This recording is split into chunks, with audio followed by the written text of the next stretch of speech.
사도행전 27장은 바울이 로마로 압송되는 과정 중에 있는 항로를 설명하고 있습니다. 이 과정들은 27장 1절에 우리라는 말로서 표현이 되고 있는데, 이 우리라는 복수 1인칭을 쓰는 것은 특히 로마 시대, 그리스 시대, 고대 역사의 기록물, 특히 다른 것보다는 해상으로 벌어지는 여행 경로를 쓰는 일지에 전형적으로 나오는 형태입니다. 그래서 이 27장은 항해 일지라고 하는 것이, 전형적인 항해 일지의 형식을 따르고 있다고 하는 것이 정확한 표현일 것입니다. 그럼에도 불구하고 단순히 이것이 전형적인 형태를 띄었다라는 것뿐만 아니라, 이 우리라는 것에서는 2절에 있는 마게도냐의 데살로니가 사람 아리스다고, 이 사람은 결국 로마까지 함께 가는 바울의 아주 최측근이 되게 됩니다. 정말 복음을 받아들였고 바울과 함께 평생을 같이 하는 정말 아름다운 동역자의 관계가 있습니다. 그리고 이 우리라는 표현 안에는 이 누가복음과 사도행전을 기록한 저자도 이 안에 포함되어 있음을 우리는 짐작할 수 있습니다. 그리고 이 우리라고 특별하게 지칭하는 이 문제에는 우리 자신도, 이 말씀을 듣는 우리 자신도 함께 이 여행길에 오르기를 초청하는 표현이기도 합니다. 우리가 사실은 이것이 너무나 복잡하게 길게 표현되어 있지만, 이렇게 많은 어려움을 통해서 결국은 구원받았다라는 것이 최종적인 이야기일지는 모르지만, 그럼에도 불구하고 이것을 우리가 우리 인생하고 비교해서 읽을 필요가 있습니다. 특별히 항해는 대표적으로 우리의 인생의 길을 의미합니다. 그래서 이 우리의 인생의 길이라는 것이 사실은 순풍에 달듯이 그렇게 안전하게 우리가 원하는 목적지까지 가면 좋겠지만, 사실 27장에 나와 있는 것처럼 정말 때 아닌 광풍을 만나서 흔들리고 배가 파산될 지경까지 놓이는 경우가 사실은 너무 흔하게 벌어지고 있습니다. 설마 저 드라마 같은 일이 나한테도 벌어질까라고 하지만, 우리 주변에서 또 우리 자신도 그러한 일을 아주 자주 겪게 되는 것을 보게 됩니다. 그렇기 때문에 이 27장은 사실 저는 이 말씀을 읽을 때 사실 이 구체적인 지역들을 복잡하게 지나가지만, 사실 저는 이 지역들을 한 번도 가본 적도 없고, 그럼에도 불구하고 이 항해의 일지를 보면 정말 우리의 인생길 같기 때문에 그렇게 낯설게 느껴지지 않게 됩니다. 또한 이 항해의 길은 사실은 바울이 죄수로 끌려가고 있는 것을 보여주고 있다는 것에서도 매우 중요합니다.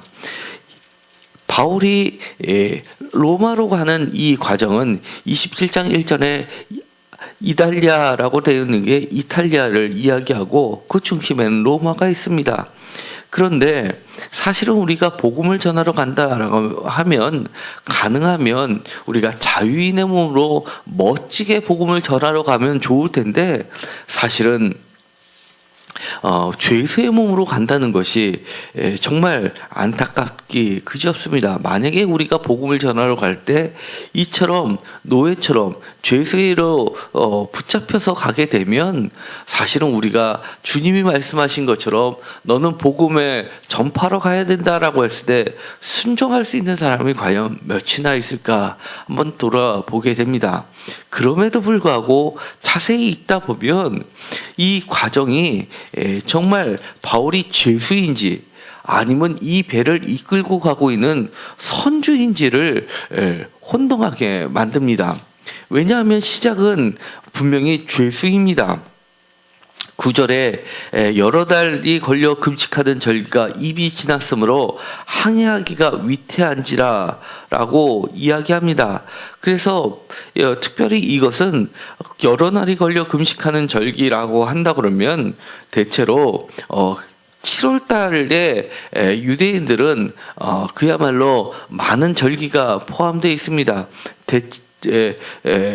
한 해의 시작이 사실은 7월부터 시작되고 거기에는 초막절도 끼어 있고 그리고 대속죄일도 껴 있기 때문에 그렇습니다.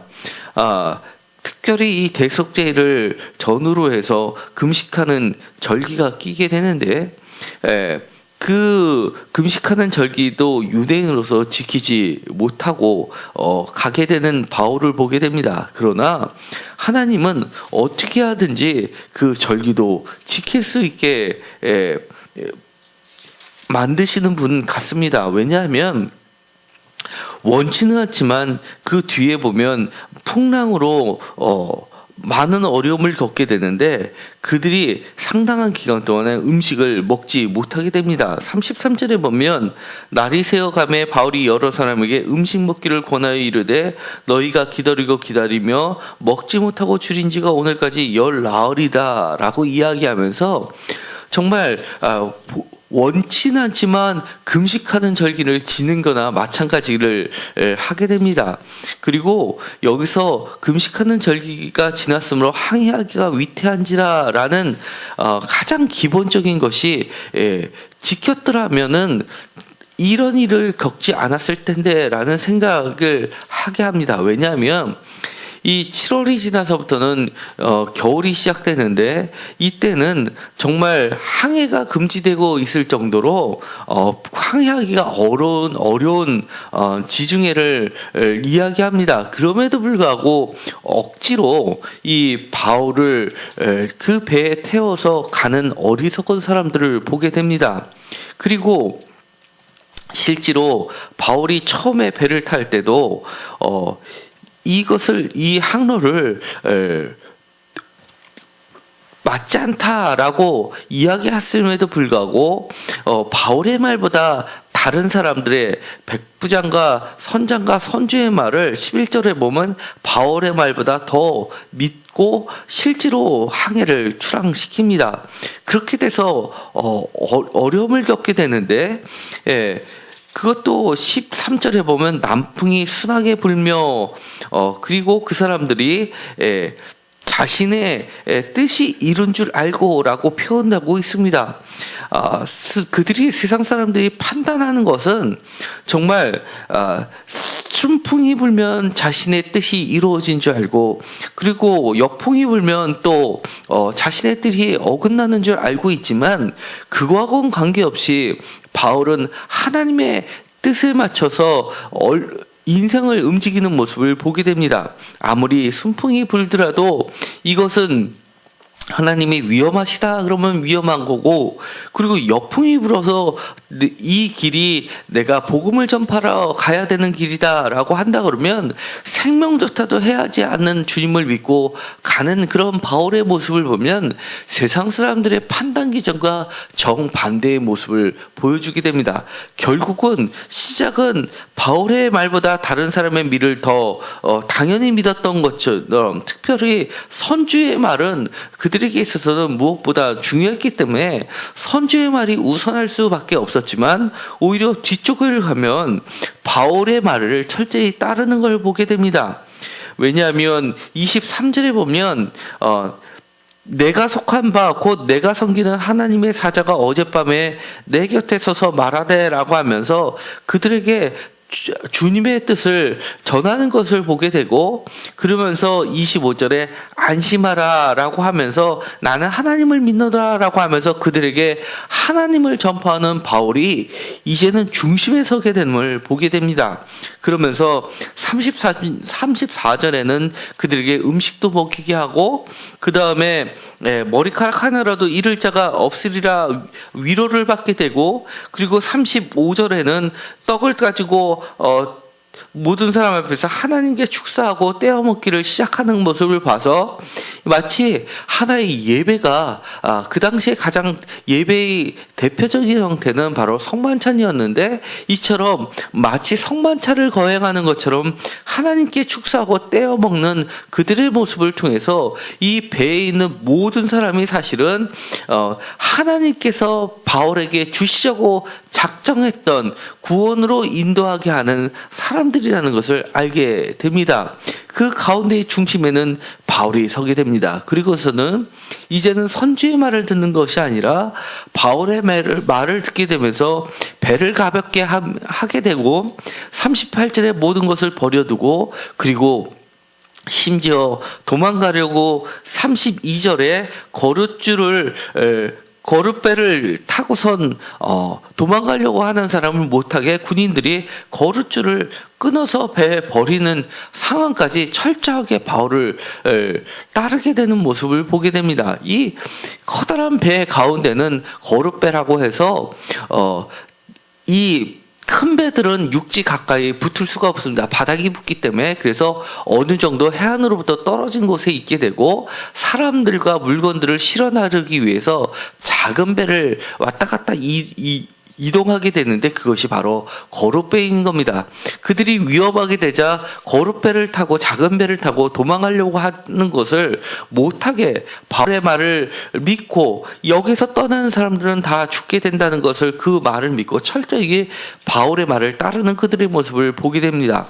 결국은 42절에 보면 군인들은 죄수가 헤엄쳐서 도망할까 하여 그들을 죽이는 것이 좋다 하였음에도 불구하고 백부장을 쳐서 바울을 구원하려는 하나님의 손이 뻗어지게 됩니다.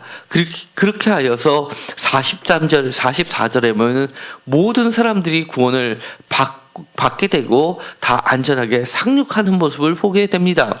이것은 20절에 구원에 대한 희망이 사라진 상황 속에서 23절에 하나님의 사자를 통해서 구원의 안심의 메시지를 듣게 되고, 그리고 다시 31절에 구원을 얻지 못하는 절망적인 상황 속에서 다시 한번 34절에 구원의 안심의 메시지를 바울을 통해서 반복해서 보여주게 되고, 최종적으로는 다시 구원에 이르게 되는 그들의 모습을 보여주면서 이 배라는 인생에서, 또 풍랑이라는 인생 속에서 어떻게 하나님이 역사하고 계시는지를 철저하게 보여주는 것이 바로 27장이라는 겁니다. 이 비록 27장은 이들의 배가 한 번에 출항해서 한 번에 로마까지 가는 모습을 보여주지는 않습니다. 오히려 이 로마까지 가는 것이 아니라 생각지도 못한 다른 곳에 도착했지만, 우리의 인생의 길이 우리가 원하는 곳으로 가지 못한다 하더라도 그 가운데는 하나님의 역사하심이 늘 함께하고 있고 하나님의 구원하심이 함께 있기 때문에, 그 모든 일정은 모든 사람들을 구원에 이끌기 위해 하신 하나님의 여정 가운데 포함되어 있다는 것을 철저하게 그리고 자세하게 설명해 주고 있는 것이 바로 27장입니다. 우리가 때로는 인생을 갈 때 우리의 판단대로 순풍이 부니까 이것이 좋을 것이고 하나님의 뜻이거니라고 생각할 수 있겠지만, 그러나 그보다도 그런 환경을 통해서 하나님의 뜻을 짐작하는 것이 아니라 철저히 기도와 하나님에 대한 믿음과 확신을 통해서, 확신 있는 주님의 응답을 통해서 이것이 주님의 뜻임을 믿고 따르는 우리들이 되어야 할 것입니다. 주님의 사자가 나타났던 23절은 사실은 23장 11절에 있었던 말이 반복되는 겁니다. 사도행전 23장 11절에는 마찬가지로 똑같은 표현을 써서 나타냅니다. 그날 밤에 주께서 바울 곁에 서서 이르되 담대하라, 내가 예루살렘에서 나의 일을 증언한 것 같이 로마에서도 증언하여라 하면서, 맨 처음 예루살렘에 잡혀면서 사내들인 앞에서